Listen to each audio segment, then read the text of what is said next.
Today's training session with Big Rob is filmed on location at Big Tex Gym in North Austin, Texas. It's a great powerlifting gym.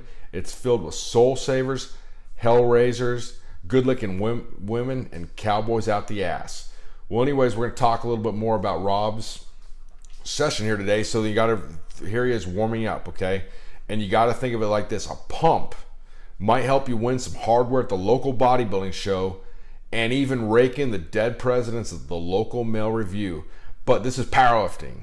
Our objective is to warm up your muscles and prime your central nervous system for the heavy pig iron to come. And today we're doing things a little differently. Rob's actually going to throw in a single ply squat suit, and it's going to and use it as an overload. So you got to I always thought of it like this: I'm constantly training raw bench press world record holders with slingshots. Why wouldn't the same concept work in the squat suit? In a squat suit, it absolutely does. Done it with Matt Somer. He set an IPF world record. It provided him a huge boost, both physiologically and psychologically. The same thing's happening for Rob. And squat suits are basically, if you don't know what they are, they're made of high tensile strength fabric. They are designed to stretch to a given point, then snap back into the starting point faster than the Tijuana 2 steps. In other words, a stored elastic-like energy in a squat suit is being released as you drive the bar upward. So it's like you're enhancing that elastic-like energy. And this is totally unorthodox, but I remember growing up, I would ask some of my coaches why we do things a certain way. The smarter ones would have like some well thought out, methodology, and saying their methodology is constantly evolving, but here's the idea now. We're the ones that would just kiss the boss man's ass and wanted to collect a paycheck, the known ne'er-do-wells. They just said that's the way we've always done stuff. So we don't give a rat's ass about subscribing to some sort of orthodoxy. All we care about at the end of the day is results. And you see, it's a little harder to get down a squat suit, and this is a lighter squat suit. So you want to, use one that you can get all the way down and and you can go about 10% heavier than you normally would get. I mean, if Rob was training for a real single ply, that was a good depth right there, smoked it. If Rob was training for a real single ply competition, I think in a month from now, I'd probably do 1,000 pounds, get him a tighter suit right here. Here's 865. Let's see it.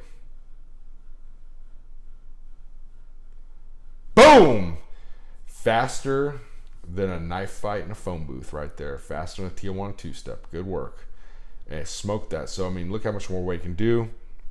Next, hitting with the pause squats here. Great way to build power out of the bottom.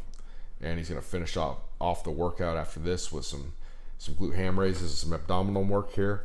But anyways, the squat, the squat suits also can provide you, the tension can actually provide you some different feedback, good feedback for body positioning. You can tell when you're getting closer to parallel in a suit just by the overall kind of tension it creates in the body. You can tell the position of your knees by how like the suit's feeling against your legs. So there is some other advantages to wearing a suit. I would not recommend doing this all the time. It's something you do every few weeks. It can be used and it works very well in meat prep as some sort of overload. And it is different than squatting raw, but as long as the suit's not super restrictive, you're gonna get a nice carryover and be able to not have to like change your technique. Okay, so this is just one more overloading tool, and I want to keep emphasizing the point. All this is a means to an end. I'm not here to say everybody needs to start squatting in suits, and I've had some sort of I guess epiphany, and I was wrong, and I'm not supporting raw lifting, and I'm about to come out of the closet of raw lift or to gear lifting or whatever. It's not like that. Just saying this is a means to an end. It can help serve you. It's just one more tool in your toolbox. It's not the way, it's just a helpful tool.